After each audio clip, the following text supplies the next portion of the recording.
How you doing there, folks? So, I've decided, as a simple and introductory talk, I would just go over my favourite YouTube channels. I spend a lot of time on YouTube. I spend a lot of time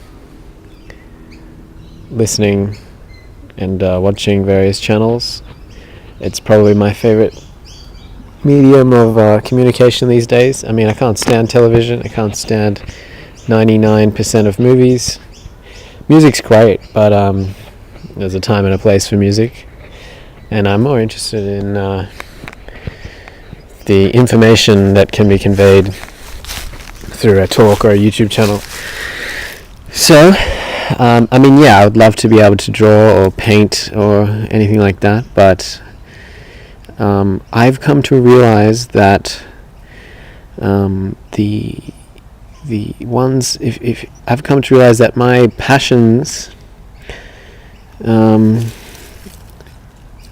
I mean, it's tough. A lot of people in this day and age don't know what their passions are, and I spent a long time thinking, just what the hell are my passions? And I'm happy to say I think I figured it out.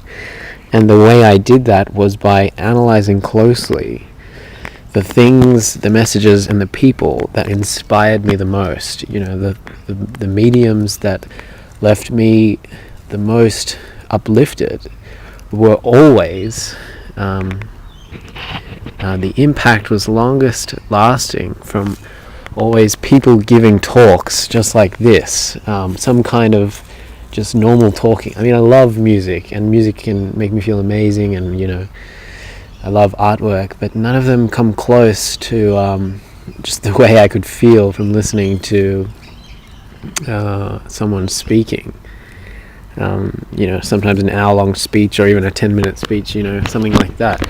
So I think that therein lied the answer for me personally, to where I should invest my time,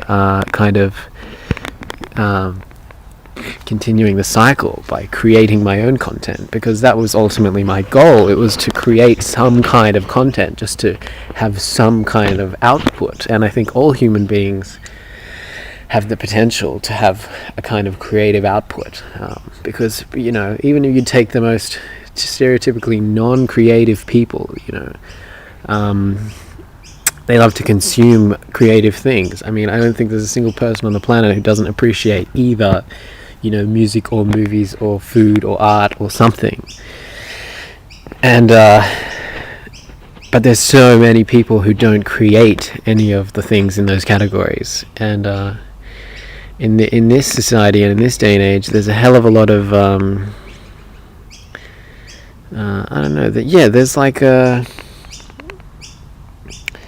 I don't know what you would call it, like a, well, I mean, I take, for example, every kid wants to be, you know, a famous musician or a famous, I feel like these days more people want to be a legendary musician rather than an actor or something. So that the general societal preference and the cultural preference for like the most prestigious creative output, if you will, varies from time to time. And so I think a lot of people think they really want to be a famous musician when actually their preferred creative output is something else. You know, maybe it's painting or something.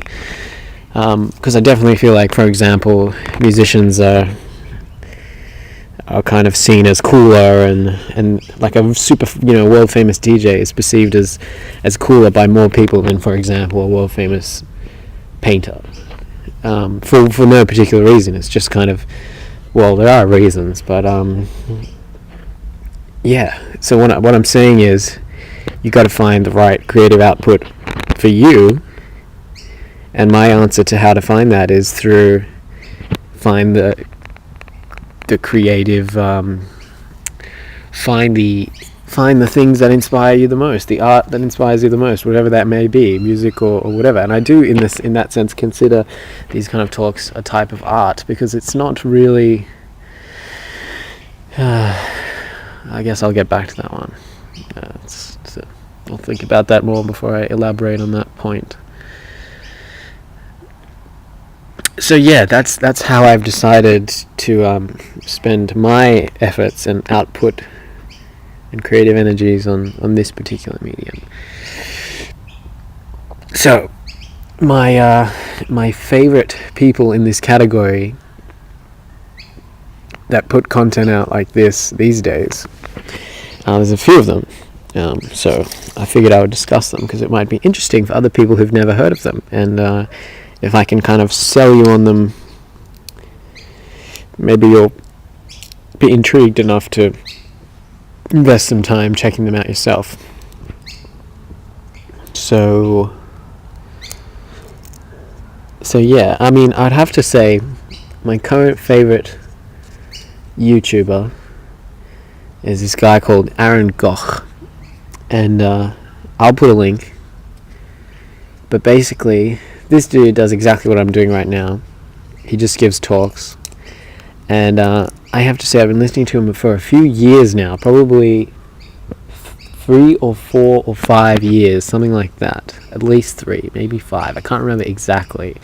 Semi-consistently. There was a time when I'd watched every single second of content he put out, but I don't do that anymore. I just kind of do listen to it when I feel like it. And what I like about him is he's just so genuine and real, and the things he talks about I just find so much benefit from, because he's just not afraid, or maybe he is, but he just gets to the interesting stuff, basically, as far as I'm concerned. So what is the interesting stuff? It's just I don't okay, I guess I gotta try harder.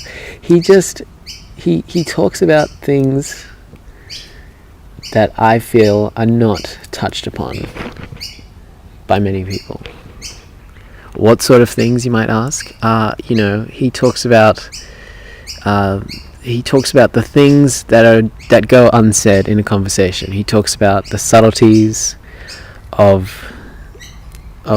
what it is to be human, and how it is to live in this kind of society, how it is to be a sensitive and empathic person. And I know for sure that a lot of people would just have no other reaction to his content than to just laugh and be like, wow, he's like, I don't know, you could call him so many things if you didn't understand him. You could call him, like he's, I don't know, any number of negative things. But the truth is, as far as I'm concerned, he's brilliant. And he talks about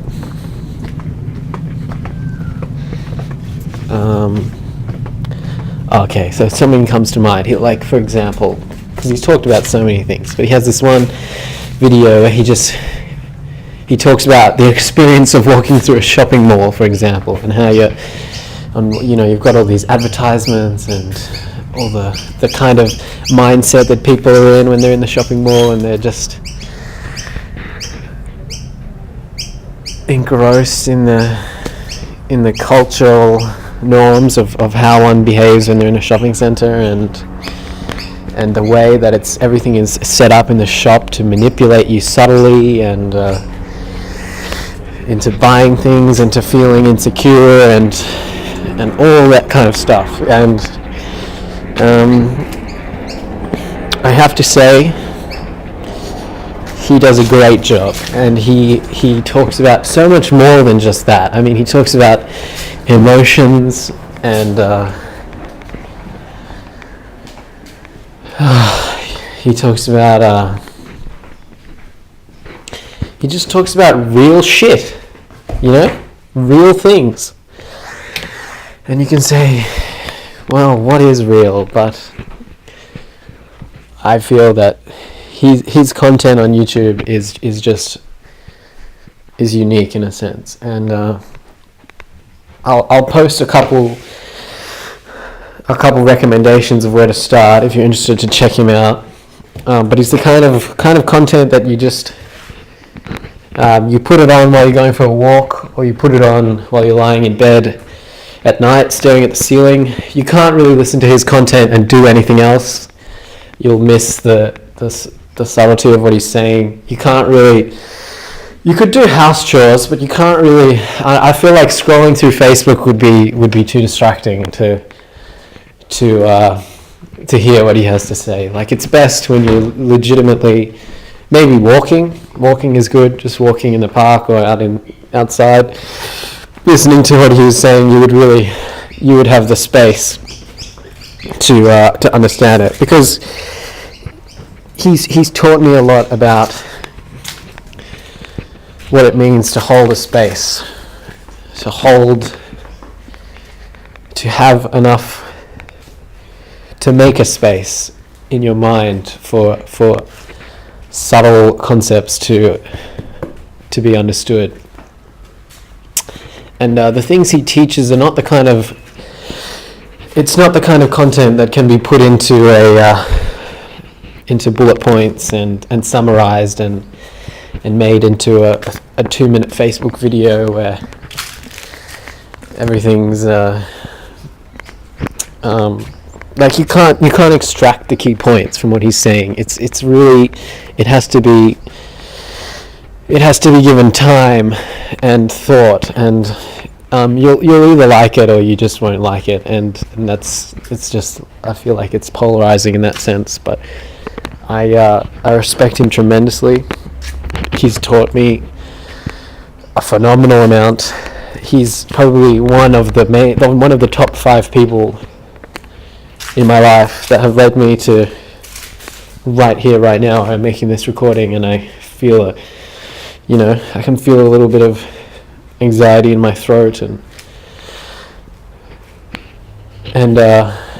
even right now, and maybe that'll be there for a while, but I'm gonna have to push through, because he has shown me how important it is to show yourself and express some of the things typically unsaid.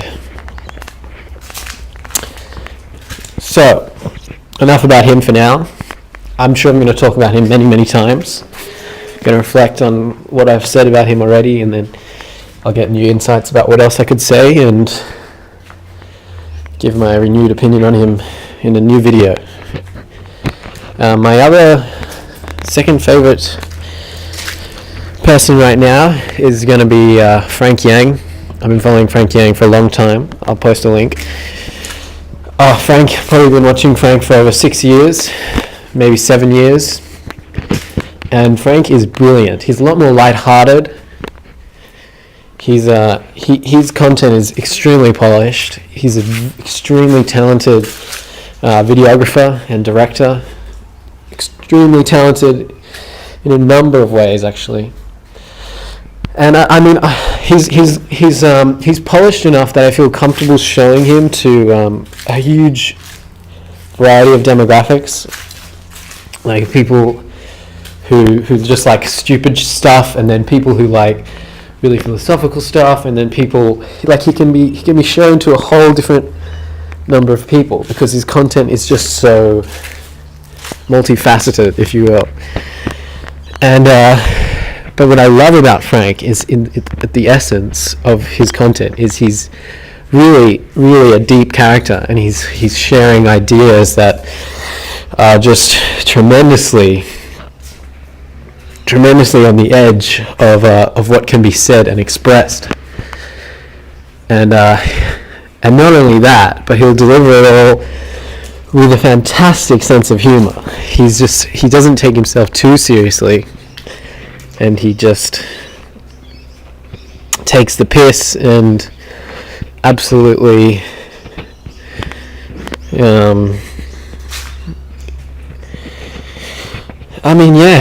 he touches on so many ideas, and a lot of people just would look at him and watch him for a few minutes, and like I've heard some comments, people say, I watched Frank and it gave me he's just nonsense, or it's just gibberish, or he's trying too hard to be deep, or he's just trying to sound smart with word salad and things like that. But in my opinion, it's not the case at all. And in my opinion, that it's those people who have missed the point and don't have the right state of mind and perspective to appreciate what he's trying to say. And I think he's legitimately one of the most talented artists of my generation, and I consider him part of my generation because I think he's probably in late 20s or something like that now, but that's very similar to my age, and similar, I mean, it's hard to express why he's so great, but I have to say it's just the combination of everything he has. But my favorite characteristic of him is his sense of humor, and if you've watched him for long enough to kind of get the picture of his character as a whole, you'll see that his humor ultimately shines through, and he's teaching a lot through his humor. And his content is just so polished that it's brilliant to watch. So if you're going to check out Frank Yang, he's more the kind of guy that you just sit and watch the video. You don't really need to. You shouldn't be needing to do anything else while you watch Frank Yang, because he does put so much effort into the visual aspect of his videos that if you concentrate on what he's saying and watch the content at the same time, you'll see there's a synchronized message that he's attempted to convey. Of course, once you've seen the content and you get the gist of it, and you want to listen to what he's saying again, it's perfect as well for like walking through the park and listening to the audio of his videos. But he's also brilliant, in my opinion, and he's the kind of character that you have to watch many of his videos before you start to get him or you start to understand him, because the things he's saying are not simple, and like although he does them in an extremely light-hearted way where people can dismiss them as just a character who's being a provocateur or just a troll, but I really respect Frank, and he's brilliant, and I think in the future people will I don't know how he'll be perceived in the future, but he deserves a much bigger internet following than he has, I think. I mean, he's got a good following. I think it's about 150,000 subscribers, but he's he's good. He and I think he's only going to grow. That's been my understanding of watching him over 5 years now. So I would really recommend. And my third channel that I would recommend for now is this dude called Carpo, and I'll link that as well. I haven't been watching him for nearly as long as the other two, but I really like him from what I've seen already. He's a bit of an older guy compared to the other two channels. I think he's probably late 40s or early 50s. Not that that's that old, and anyway. But he's brilliant, and I've been really enjoying his videos so far. He's just really genuine, really sensible. He's full of advice and good wisdom, and he has a fantastic perspective. And I found his channel, and he's got hundreds of videos, hundreds and hundreds on all these different topics, and almost all of them are just him talking about something, his thoughts on this. And I love that when I can just find a guy and I can be like, you know what, I actually want to know what this person has to say about this particular thing, like, vegetarianism or something like that. And I just Googled Carpo vegetarianism, and sure, he's got a video on it, and I love that, Excuse my French. I love when someone has just done their thoughts on so many different topics, and I can hear what this person has to say on that, and it's brilliant. And I hope one day to have a channel like that. And it's even more interesting when you find a person who's had multiple videos on a controversial topic over time, a few years apart, and you can hear how their opinions have changed over time, and what they have to say now and how it's changed. And he's been making videos for I think like 7 years or something like that. So in some topics, in some cases, that is in fact the case. And so that's a big plus for me. I really respect someone like that who has made all these videos and just left them up. That's getting back to the first guy, Aron Goch. One of my critiques of him is that, and I'm not blaming, it's just a simple critique, and if he's listening, then maybe he'll be touched by this, or he'll just think it's interesting. But I mean, he used to make videos that were so profound, in my opinion, or profound for me at that point in time of my life, that I downloaded the video and I put it on my phone and I listened to it when I felt like it. One particular talk comes to mind, and maybe I'll post a link to that one day. But I discovered later on that he had deleted some of these videos, which some of the ones that I found particularly profound. And that was tough and interesting simultaneously for me to realize that, someone who, in my opinion, is as brilliant as him, was obviously still feeling the self-doubt enough to take down some of his old content, thinking it was not as refined as his new content. And it just shows you how you can misinterpret your own personal creations so severely, and the way you feel about your old content changes, or you don't see the brilliance of it, or you just think, yeah, it was probably good, but my new stuff's just better because I feel like I'm a better person now. And it's ironic because I personally have all these old talks which I haven't uploaded either, and so I will maybe one day just upload them just for laughs. But it is simultaneously possible, in the same example that I'm giving about Aron Goch, that my topics might be brilliant in a way that I'm not acknowledging or not seeing. I just can't see why they're good, which is just so interesting to me, which is part of the reason why I've decided that I'm going to go on this journey to begin with, just to get out there and put some stuff up, because I think it's probably worth it.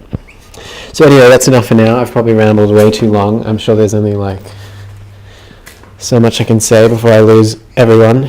Now, thanks very much. I hope to continue this on an ongoing basis, and